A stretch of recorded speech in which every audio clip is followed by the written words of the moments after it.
Advertising has us chasing cars and clothes, working jobs we hate so we can buy shit we don't need. Hey everyone, thanks for tuning in to the first ever episode of the Project Uproar Podcast. I'm here with Ryan. Hey Igor, nice to be here. And I'm Igor, and we're your co-hosts for the Project Uproar Podcast. So what we want to do with this podcast is pretty much talk about self-development, talk about ideas, talk about philosophy that are practical in the sense that we can apply them to real life and they will be able to improve our life in one way or another. So the goal is to have some kind of theme every week that we can talk about. We'll probably have some readings for that week that we'll discuss, and we'll have a book club at the end of each month, which we'll be talking about. And for that book club, we will say what the actual book is going to be for the end of this month at the end of the podcast. Yeah, for sure. Now, I think before we just get started about talking about self-development, maybe if, Igor, you wanted to talk a little bit about your own journey, your own life, and do you want to start? Exactly. Yeah, let us know a bit about our own stories. So for me, self-development came in around high school. That's when I started getting into it. Before that, I was not a great student. I often got C's. I got into fights before. And then in high school, I even got asked to move down to applied English because I was so kind of not a good student that she wanted me to move down to applied. But eventually I said no, and I decided to actually focus on the school thing and actually put effort into it, more effort than I was doing.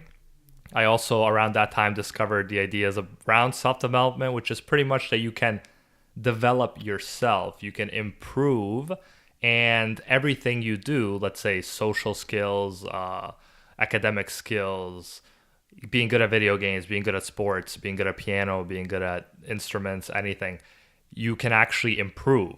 So obviously some people are insanely talented, but wherever you are, you can improve if you work on it. So I started working on school. I developed a love for reading, and I read more and more self-development, and it ended up being really good for me because a student who was pretty much a bad student, I ended up from a bad student to getting all A's in high school. Like all my final marks were A's, including that one class where I finished off with 80% in academic English. And then I went on to do it in university, majoring in English, ironically. And English is my second language. I'm actually came to Canada with my family as a refugee from Serbia. So that's probably why I had trouble with English in the first place. But it's interesting that I ended up really liking it, and I ended up picking to actually do English in university. And then in undergraduate I did, and teachers college and masters, and I never finished with a mark below an A. And I don't at all think that's because of anything natural, in the sense that I wasn't a good student always. I think it's more so that I actually put in the effort, and because of my hard work, I was able to pull that off. So that was also a result of self-development. While I was in school, finishing university, which I liked a lot, actually, unlike a lot of people, I really enjoyed my university experience, even though it was hectic sometimes. And while I was in it, I was actually also doing YouTube. So me and my brother started a YouTube channel, and we started taking it more seriously around when I was finishing school, and that took off pretty well. Right now we have 325,000 subscribers. It's Anime Uproar on YouTube, and we're working on all of the other social media too, and it's a blast, and we're talking about anime. And that was pretty much ready for me after I finished my master's in English. After I finished that, I was ready to have that as a full-time job. So I've been doing that since, and that's pretty much been since last summer. That summer that just passed, I finished my master's thesis, and since then I've been just working full-time on the YouTube. I did do a Euro trip, which was nice from money I got from YouTube. So we live in a cool world. Right now is the time to take advantage of the internet and really, because I'm an example of crazy things being possible on the internet. And so we took advantage of the money we made. We did a Euro trip, and I've just been working on YouTube since as my full-time job, other social media as well. And yeah, I'm really loving life. And the whole time, what's helped me get to this point is the fact that I've been reading self-development. I read like 30 minutes of self-development every day, and I've been doing that since probably early university, if not even high school. So in the morning, I always read 30 minutes of self-development reading, and that's been awesome. And we'll definitely suggest some books as we go on. But yeah, that's kind of my story from like bad student who didn't have a lot going for him to discovering self-development, discovering that you can improve all these skills, to actually working on it, to doing really well in school. I even got some huge scholarships in university too, which was crazy. I did not see that coming. And then to actually being able to do this YouTube thing, which a lot of people told me was a scam, but I had the actual courage to go through with it because of the ideas I got from different philosophies and different books on self-development and influences too. Like Gary Vee is one that I watch online. So it doesn't just have to be books, but books as English majors, that's something we're very into. So Ryan, I'll let you take it. Tell us your story. Sure. So right now I work as a teacher by day, and I've been pretty lucky. So this is only my second year of teaching since I've graduated from my master's degree, and I've had the opportunity to work at various levels, at the elementary level, the secondary level, and the college level, teaching anything from English literature to music to politics and careers. And I think I got interested in self-development near the end of my master's degree, a little less than 2 years ago. So in the final months of my MA, once I made the decision not to pursue further graduate studies, I started for the first time in my life really asking some deeply personal and I think uncomfortable questions, such as what does it mean to live a purpose-driven and fulfilling life? Or is meaning something that's kind of like static for people? Or is it something that's always changing? So now, while I had discussed like a lot of these questions in university when I was there through the lens of various writers and philosophers, I never really kind of asked myself these existential questions. I think that was lacking. I never really looked internally. So as a result, once I started doing this, I became drawn to a lot of the self-development genre, such as videos, books, articles, in my quest to kind of work through some of these questions. And which is really interesting because unlike Igor, I was very skeptical of this genre in university. I thought, like, I remember learning about Eckhart Tolle, and I was like, this guy, I don't trust this guy, right? And so now I'm able to really appreciate what this genre has done for me. So I think the first official, and I say official kind of like with air quotes, official self-development book I ever read was, and I think like the reason I put official is because I think there are books outside of this so-called genre that I think categorize as self-development, literature, videos. So, even though you go to the self-development, or as they call it at the bookstores, like chapters, self-help section, I think there's a lot of genres outside of this. But nonetheless, I think the first that I read within this official genre was the book How Proust Can Change Your Life by Alain de Botton. And I really enjoyed that book, and I got drawn to some of his other works as well. And kind of like what happened at university, once you get hooked on one writer, you start branching out and being exposed to similar thinkers and writers in the field. So, just going to Baton kind of opened up a Pandora's box where I, every time I went on Amazon to look at his books, I saw related writers. Every time I went on YouTube to look at videos, I saw related thinkers. So really, since then, I've been really interested in self-development. And in terms of this podcast, why I wanted to, one of the reasons I wanted to start it was just to be able to engage in some meaningful conversations. Because I think since university, since not having that seminar setting anymore. I think I've been kind of lacking that in my life. So I'm really hoping this podcast can expose me to some meaningful conversations. I hope I could engage in some. And yeah, that's what's up with me next.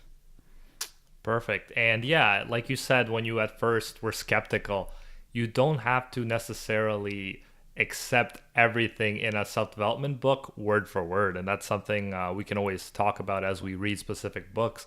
But the idea, the way I always approached it was, first of all, reading books about self-development usually get me in the right headspace to start the day, because I actually start thinking about this stuff, thinking how I'm living my life, rather than just living in autopilot. So kind of just reacting from one thing to another. Rather, I'm actually conscious of what's going on and what I'm thinking. So that I feel like is very powerful. And then you take from whatever book you're reading, and that can be literature. I'm a big fan of literature, which will sometimes be like a self-development book just through metaphor rather than telling you do this, this, and this.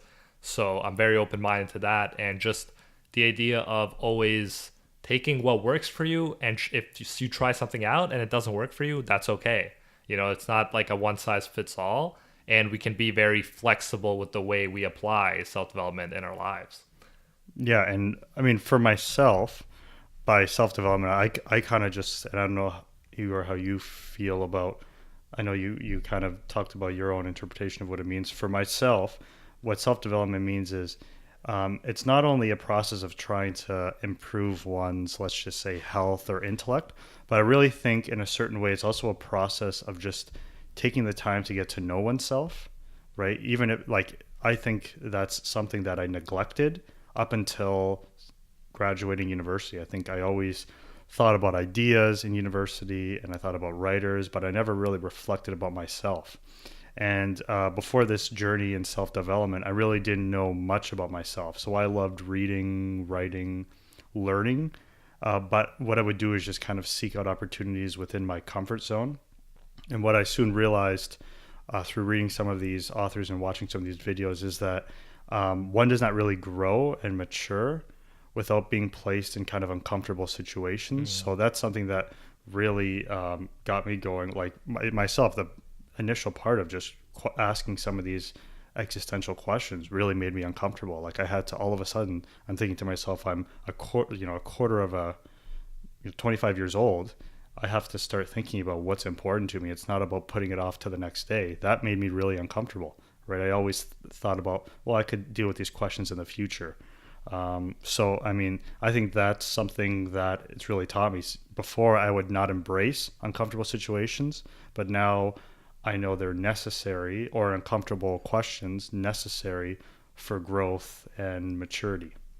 100%. I feel like that idea of going towards your fears, what you're scared of, but is good for you, is something you should do. And oftentimes fear is like a compass that we should follow and go through with. And that's another idea that I got from self-development, which is the idea of treating stuff you're scared of as a positive thing, rather than thinking, oh, I'm scared of this, I should run away. No, like actually going towards that. And even if you fail, like self-development ideas help you reframe that, because there is growth in failure. You learn more from failure than you do from success. So I feel like we should always keep that in mind and not be afraid to lose. It's like Mr. Miyagi says in the Karate Kid movie, it's okay to lose to the opponent, but you must not lose to fear. And I feel like that's 100% the case. For sure. And myself, I'm working through a book right now called The Obstacle is the Way by Ryan Holiday. And he talks all about how he uses a bunch of various thinkers to frame his idea, but he talks about how obstacles in life, they're not just important for growth, but they're absolutely necessary. We have to go through obstacles. We have to not have things work out according to plan in order to flourish, and in order to grow, and in order to be able to pursue sometimes unconventional things, right? Sometimes you think you're going one way, possibly, such as with a job, and then you're given a curveball and things don't work out. That dream job, that apparent dream job, maybe isn't the dream job after all, or you can't get there. And therefore, rather than just trying to give up and think, what do I do next? really being able to think about, okay, so what opportunity will this allow me to pursue outside of this obstacle? Myself, I think something else I think we want to talk about as well is the importance of just getting started on something. So for ourselves, we've wanted for a while to start this podcast. Yeah, we had some false starts. Yes, and we even false starts with some technical glitches. But I mean, even for what we've been talking about wanting to do, myself, I've been talking, I want to say maybe a little less than a year, about wanting to do some sort of podcast, whether it be a sport related podcast, something else. And every time I'd just be met with, today's not the day, I'll leave it to tomorrow. And tomorrow became the next day, and it never came. And then finally, Igor and I were having a conversation, and we're thinking, okay, you know what? We have to get started on this, and whatever happens, happens.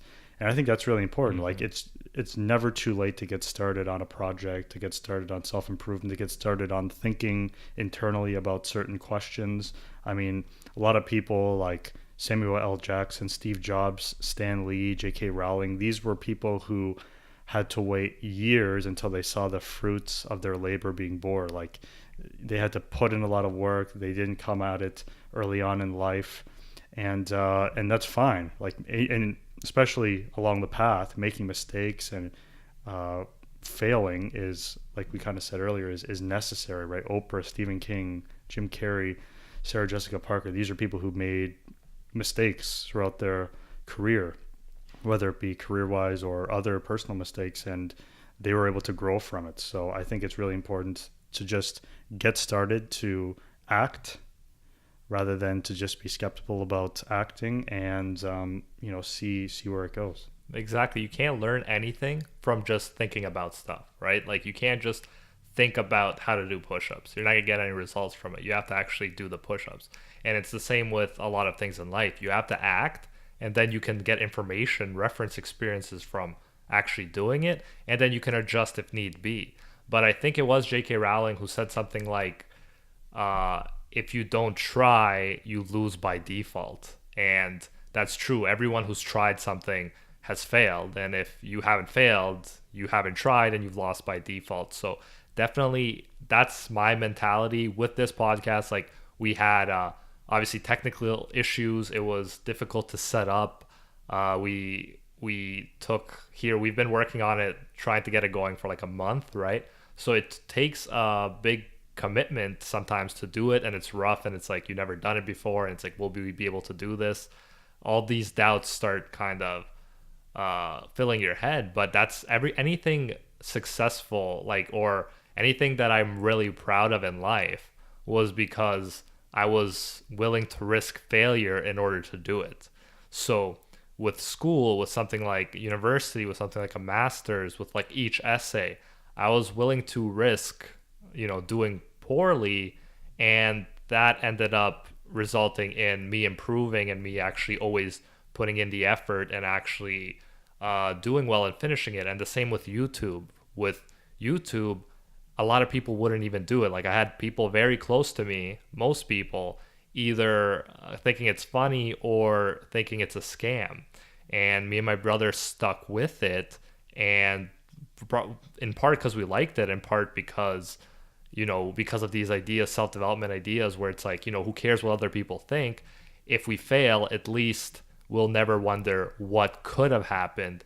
And I think that's always the scarier thing, to spend your whole life wondering what could have happened if I didn't do it, then, oh, well, I gave it my all, it didn't work out. I think that's much easier to live with than being too scared to do it and then being on your deathbed. And that's another thing self-development gets you thinking about always, how close death is, right? We never know when could be our last day. Each day is a day we'll never get back. So that's one of the reasons why starting as soon as possible is really important. Obviously, if you couldn't start before, that's fine. The next best day to start is today, or as soon as you can. So obviously, it's never an excuse not to start, but you should use that as motivation that we'll all be dead soon enough anyways, to A, not take things too seriously, and B, to realize if you want to do anything in life, like you really want to do it badly, to give it a shot and to do it before your time runs out, because you never know when your last day is going to be, and often kind of postponing doing stuff you really want to do and postponing living is not a good way to live life. You got to just jump in. If it doesn't work out, that's cool. You try something else, but you don't want to be that person on your deathbed thinking, oh, I never took those risks. I never actually tried to do what I really wanted to do, because that's to me the nightmare. That's to me the worst thing, and failing is always like better than that. Yeah, and I think like this podcast itself, we're gonna take the same approach in terms of like being okay with messing up or making mistakes. Like if we fumble, we're not gonna edit out the fumble unless it's something absolutely atrocious. But we don't want to make this podcast sound smooth and scripted. Like we're very much interested in being able to learn from our mistakes, so that next time we're able to improve. So just our dialogue is going to try to be this kind of embodiment of this idea of being okay with making mistakes. Also, you were talking about starting. I think what's helpful when you're trying to start something, whatever that may be, is possibly being able to hook up or link up with like-minded friends who are interested in similar goals. So try to seek out those people if you have them already, or even through other means like coworkers, classmates who are going after, it doesn't have to be the same goal, but similar goals to be able to motivate you. I remember a while ago, I kind of had one friend who I would try to do push-ups in the morning. So we text each other in the morning to be like, are you doing your push-ups? Yes. That could work. Myself, Igor, and I, we made kind of a resolution in the new year in 2019 to go to the gym and get up a little bit earlier. So we decided as a pair, this is something we both wanted. So what we do is we both, I pick him up in the morning, we go to the gym, and just having that like-minded person who has a similar goal really helps you achieve your own goal, because probably I wouldn't have stayed with this goal of trying to get more healthy, trying to wake up earlier so I have more time to read before I start work and write before I start work. So, try to find, if you have that, a like-minded person or even family member who could help you to achieve your goal, and in turn, they could also achieve whatever goal they're trying to reach. Yeah, Ryan, I completely agree with you. And the fact that, for example, we've been going with each other, you've been picking me up to go to the gym in the morning so 4:30 a.m. I wake up, Ryan's around by 5 a.m. Then we go together. That would not have been possible for me without Ryan. Like, I don't think, at least it would be way more difficult. This morning, I was even like, oh, I don't want to do it. Like, I want to just take a day off. But since I know he's coming, I feel motivated to do it. And when you know someone else is doing it and you're not alone, it's much easier to actually go through with it. You don't want to disappoint them. So that's a great thing to do. And if you sometimes make announcements to people, public announcements like, hey, I'm going to do a push-ups every day, or I'm going to write every day, and then they kind of hold you accountable. They ask you, have you been doing it and stuff like that. I find that's very helpful. And for example, something related to the book we're going to read, which I'll just introduce it now, The War of Art, which we're going to end up being like our book club book at the end of the month, by Stephen Pressfield, is one of the best books I've ever read in regards to just kind of getting down and doing your artistic work. And for me, it motivated me. Like, I always knew what Jerry Seinfeld said, that you want to connect the X's on your calendar every day you work on your craft. And I always thought about that, but with school and stuff, I felt like it was always like in the back of my mind, I know I should be doing this, but I wasn't doing it. And finally, while I decided to end up doing that, Ryan gave me that The War of Art book at the perfect time to keep me motivated to keep working on it every day. It was around the beginning of when I started this, writing every day in a row, and at least doing 1 hour, right? Like, eventually I want to bring it up to more, but at the very least, the first year doing every hour, every working 1 hour or more a day. And I've been doing it now for like 91 days, and it's been amazing results on the YouTube and just in like how I feel, because I know I'm not running away because of resistance from the work I know I should be doing. And it's like things will eventually become habits. So 3 months is a great amount of time to for it to become a habit, it's still, there is resistance every morning. You never get over it.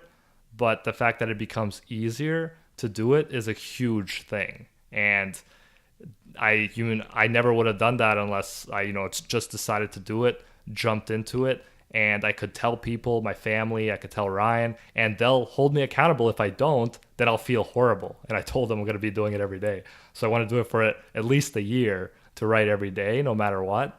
And whenever I need motivation, I'll read The War of Art, which is like just the perfect book if you really want to get down and do some work, whether it's entrepreneurship, whether it's writing, anything that it is, it will really help you out. Yeah, for sure. And the thing I like about the book, I mean, it's a clear read. Like, it's not like, Pressfield uses a lot of fancy language that gets you intimidated. If you're into philosophy, you're into writing, he references literature and philosophers. So it even has, it has a little bit of everything for everyone. Also, there's just, in his book, it's divided, and his other books as well, like such as The Artist. He has another book called The Artist's Journey. A lot of his books are divided into small little chapters. So, I mean, it's something that, if you don't feel like you don't even really have the time, you could just turn to those chapters which are most relevant to you at the time and just read them. It's just almost kind of like just like consuming potato chips. They're short little reads.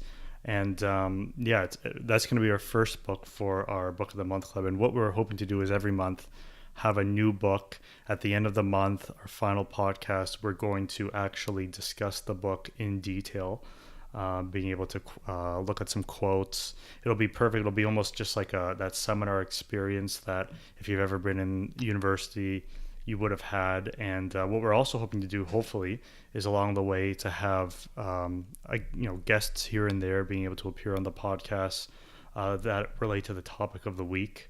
So look, check out for that. We'll let you know who the guest will be. And again, I think I'm very excited for this Book of the Month Club because since leaving university, something I really liked about university was having that syllabus to look forward to certain texts that you were going to talk about.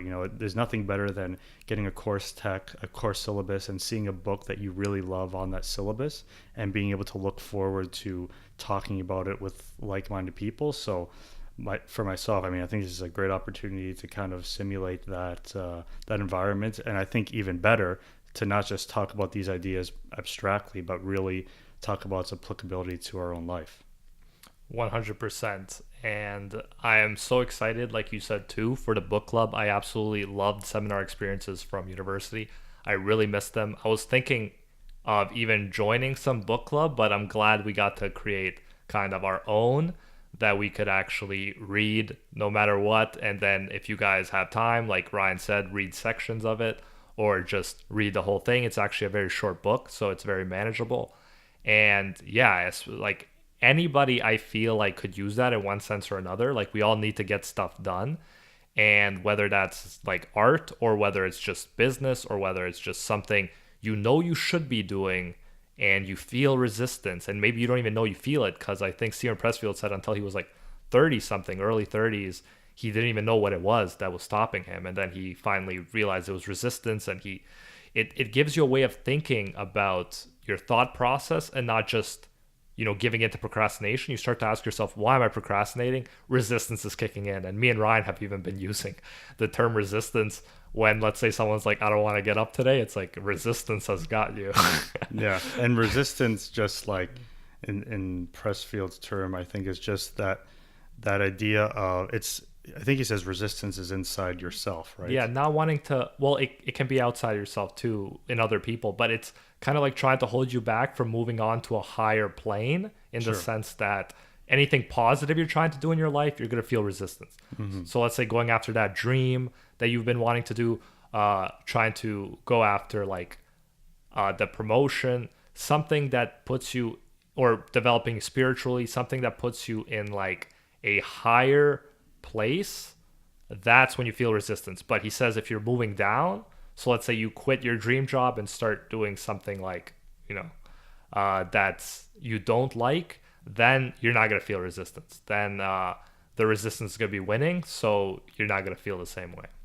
Yeah, no, I think that's that's a great book that I'm looking forward to discussing. And then hopefully, I mean, ourselves, we're going to try to hopefully develop different social media platforms to help promote the podcast. So, Yeah. It's something that we'll probably end up maybe posting here and there some motivational quotes from the book to get people excited about reading. But that's something we want to do. We just want, for us, I mean, reading is something, we're both English majors. It's something that's really important for us. And it's something that, I mean, when I left university, I was kind of down because I felt like I didn't really have that much time to read because of my job. So now that I've been tweaking my schedule over the past number of months, I mean, I feel excited again to read. I have time to read early in the morning, and it's just, there's nothing like reading, like that work that goes into reading. Right now, I'm reading a book called Why Write by Mark Edmondson, another very inspiring writer for me, and he's similar in ways to Stephen Pressfield, also different, but he talks all the time about just putting in a little bit of work every day. That's what writing is, just working at it a little bit every day and being okay with leaving things and going the next day, just continue to put on the work, just those small little steps every day. And I think that's what the War of Art's talking about. And I think that's what a lot of great philosophers and writers talk about, right? You're not creating these big steps. You're just working a little bit every day, and then eventually that momentum builds up and you're able to take even bigger steps down the road. Exactly. I think one of our main things, like with reading and just discussing ideas about life in general and how they can help us, I think one of our main goals is to just get out of that autopilot, not thinking about the way you live. Let's say like you get tired from work or school and you go get that Tim Hortons, you're not thinking about it. You're too tired when you get home. You just turn on the TV, you watch like reruns, and then you go to bed, and then you do it all over again without ever, questioning, is this what you want, right? So yeah, definitely what we want to do with this podcast and through the books we read and through the ideas discussed, get us to think about, first of all, what kind of people do we want to be? What's important to us and not just important to other people or society or our parents or whatever. And then think about, what's the best way to live life. I'm reading right now, since we're talking about what we're reading, Marcus Aurelius and his meditations. So I've been into Stoic philosophy recently, reading books about Stoicism. And yeah, I really like a lot of those ideas that, it questions the idea that once you have money, your problems will be solved. Rather, it just kind of replaces different kind of problems. So right now, the YouTube channel is going well for us, and we're not, in financial need of any kind. But still, then you start thinking about, okay, once you have the money handled, what truly makes you happy? What do you want in life? And you have to decide that for yourselves. And it doesn't rest in material things, no matter how much you get it.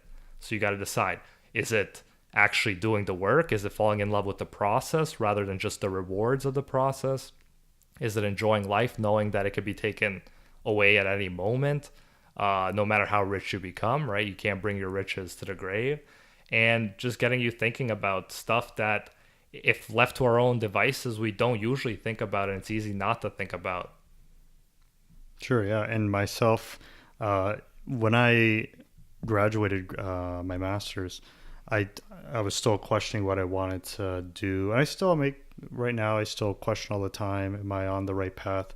But I was in this phase where I thought I wanted to go to law school. I thought, I have a reading and writing background, therefore law is for me. I found out it wasn't for me, but I came across a book called The Lawyer's Quest for Meaning, and the author's name is just slipping out of my mind for a moment. But it's all about that idea of this guy who goes to law school and ends up getting hired in this New York firm because, quite simply, the money, and he thought the money would bring him happiness, and it turns out he hates his job. It's not giving him any sort of purpose in life, and he ends up quitting being a lawyer, and now he works, I believe, as a psychiatrist or a social worker, and that's much more meaningful for him. But he said the main reason why he pursued law was because his parents expected him to do something, again, quote unquote, prestigious, and do something with his Harvard degree rather than just creating some sort of obscure business or whatever he wanted to do. So It goes to show that sometimes we have social pressures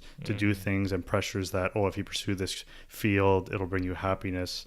But quite simply, you really have to work through those questions. What will bring you happiness? And you know what? Sometimes I've even come across books that sometimes some authors argue there are points in your life where your idea of meaning or what brings you fulfillment changes, right? What brings you fulfillment in your 20s may be completely different from your 30s, completely different from your 40s. Your 20s and 30s, you may want to pursue, more risky kind of entrepreneurial investments. In your 40s, your priorities may completely change and you want to do something very, kind of like a very conventional job. And that's okay. Like, as long as you reflect through it, and, that obviously the famous quote, the unexamined life is not worth living, right? You're continually examining no matter what age. I'm a teacher. I spoke with a teacher the other day who was talking about, she's in her 40s. She's saying, I still question right now if I'm doing the right thing. She's like, is that okay? I don't know if that's okay. And I told her that's very healthy, right? Should be questioning all the time, am I on the right path? How can I improve? What do I have to do? And I think that's a very healthy thing to do throughout your life. You don't just kind of stop, when you're 25 or you're 20. This is continually going on. It's funny. We're both, I'm 25, you're 26, right? And it's funny, you think when you're a kid, and I thought this, that teachers, parents have it all figured out, right? And then you actually become an adult and you're like, everyone's still figuring it out. So For sure. no one has like all the answers. Everyone's still trying to find what they want out of life. What's the best way to get it? And 100% asking whether something is right just because society says it is or your parents say it is. You could be happier probably living off of $50,000 a year doing something you love than having a job that pays $500,000 but you hate every second of your job. That's something the Stoics talk about too, the idea that it's doesn't take a lot of money to really fill our needs and to make us happy, right? Once we reach a very like small threshold, then all of a sudden it's more so what we spend time doing, and like, do we find our work rewarding?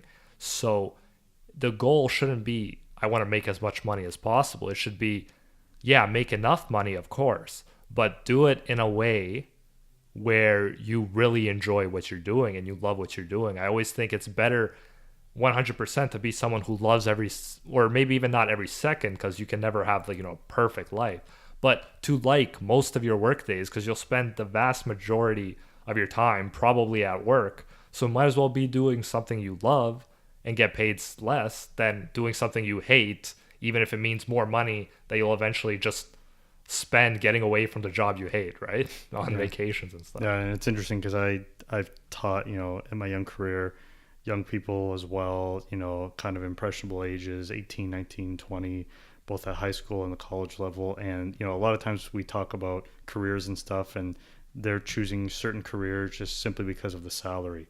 In the college, I'm actually, one of my college classes I'm teaching right now, I assigned them their final paper is based off an article that we read, which talks about, is having a good job and or going to a prestigious college, does that make you successful? And my students, a lot of them haven't even thought through this, right? They've just kind of gone with the flow, went through what their guidance counselors told them in high school or their teachers told them in high school. And they haven't really questioned a lot of these things. And, a lot of young people, unfortunately, they don't work through some of these questions. And myself, I didn't either, right? I thought when I was in high school, I thought, I'm going to maybe I want to go to this university or get this job because of a simple reason, right? Salary, or because of something else. And what I've learned was that it's a lot more complicated than that. And it's something, when you're in a quote unquote career, right? It's something that you're continually thinking through whether this is right for you. I had a very inspiring English professor a couple years ago telling me that, she wasn't sure whether this career was for her, and she had been teaching for years. And I'm thinking, oh, wow, like it's a very profound statement to make. Like, it goes to show these questions very much slowly continue throughout one's life. Exactly. And like you said, you can change what you want to do. Absolutely. If you want to be a teacher at one point, doesn't mean you always have to be a teacher. In fact, we just heard a podcast recently, shout out to Tim Ferriss and his podcast, that was talking about the idea of one writer realized that he always wanted to be a writer. He got success and he got books published. And you probably know the name, how to pronounce it better than I do. Oh, yes. The author I mentioned before, Alain de Botton. Yeah, exactly. And yeah, he was saying that he felt the need to do other things like create videos on YouTube, for example, with the School of Life. And yeah, just because, you think you're going to want to do something for your whole life, and then you find something else that's interesting, you don't need to think, oh, no, I can't do that now. I have to commit to one thing my whole life. No, you can move on from thing to thing depending on what you want to do at that stage of life. Yeah, absolutely. And I mean, that's very scary as well to think about, right? It's easier to think about than actually do it. But again, it goes to show about the idea of comfort zones, being willing to leave one's comfort zone, and going back to resistance. Sometimes resistance is the thing that tells us, no, don't explore this certain thing, right? Just stay the status quo, even if you're not satisfied or fulfilled. So, I mean, I think, sometimes you have to take those risks, and they're scary, and you have to possibly risk everything, right? Especially it's a lot more difficult when, you have a mortgage possibly, and you have a family to support, to risk everything. But sometimes you have to think about, again, mortality. Mortality comes into it, right? Is this going to, my life's short? Is this the thing that's going to fulfill me? Because who knows what may happen. And, I have to really pursue what's meaningful in my life. So, it's a very scary situation when you're actually put into it. Yeah, and we should know that no matter what you believe about what happens in the afterlife, like, you will only get one of this current life. Like, whatever happens, you're not going to get to rewind your life. So, yeah, like, you should keep that in mind and make sure you're not putting off living for tomorrow, because that tomorrow may never come. So. Yeah, so I think it's safe to say, Igor, you don't believe in reincarnation. That's no, I even said no. I actually, if you listen to it, I actually even accounted for reincarnation, because I said this life, you can't rewind this life. Okay, this because reincarnation is a new life. Yes. But yeah, and like so if that happens to be your belief, it's still the same. You'll never be able to relive this life under these circumstances. But if you don't believe in reincarnation, then definitely you want to make sure that you use what could be your only life ever, right? Okay, so, sure, yes, we're getting into some metaphysical territory that's a little outside of my comfort zone. I want to go back to my comfort zone. Exactly. So, perfect. Ryan, you want to say anything else before we conclude the first episode of Project Uproar? No, I don't think so. Thanks for listening, and next week we'll be out with a new episode, and we're not going to be talking as broadly as we did today. Today was more just of a general introduction episode. We're going to be focused on a specific topic that will outline next episode. So, yeah, definitely. I'm very excited. Make sure to read The War of Art for the end of the month. So it's going to be at the end of April. We're going to discuss it. Amazing book. One of the best books I ever read. Thank you, Ryan, for giving it to me. That was awesome. Perfect time in my life. And it's funny how books sometimes come to you at the perfect time, where you're ready to respond to them. And that is it for this episode, guys. The first episode, the milestone, the landmark. We did it, even if we had a lot of problems. We pushed through and we got the first episode finished. And until next time, thank you so much for watching.